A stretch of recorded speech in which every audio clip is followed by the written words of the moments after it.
گوجری زبان میں اپڈیٹ سنیے۔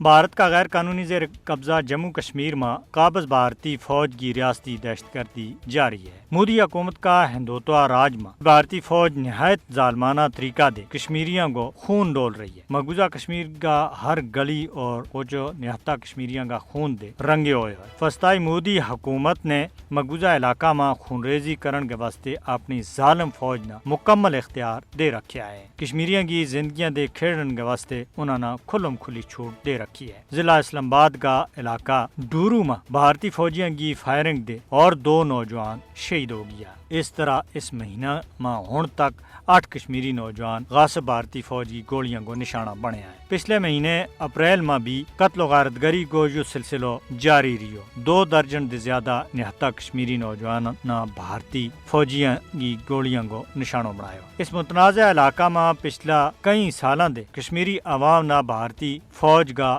ظلم اور جبر کو سامنا ہے۔ 1989 دے ہون تک بھارتی فوج کے ہاتھوں 96,030 دے زیادہ کشمیری شہید کیا گیا ہے۔ بے لگام بھارتی فوج کشمیریوں کی منظم طریقہ دے نسل کشی کر رہی ہے۔ جینوسائٹ واچ سمیت کئی بین الاقوامی ادارہ نے بھی مقبوضہ کشمیر میں جاری بھارتی فوج کی اس قتل و غارت گری کی مذمت بھی کی اور تذکرہ بھی کیا ہے۔ ہندو انتہا پسند نریندر مودی کی سرکار جابرانہ ہتھ کرنا اور کشمیری نوجوانوں کا قتل عام کے ذریعے کشمیریوں کی جائز آواز نہ دبانا چاہے، مگر قتل و غارت گری کو سہارو لے گئے بھارت کشمیریوں نہ کسی بھی صورت میں زیر نہیں کر سکتا۔ اور بین الاقوامی برادری کے واسطے بھی جو ایک بہت بڑا سوال ہے کہ انہوں نے چاہیے کہ مقبوضہ ریاست جموں کشمیر میں قابض بھارتی فوج کے ہاتھوں قتل و غارت گری جڑی ہے اس نہ بند کراؤن کے واسطے اپنا کردار ادا کریں۔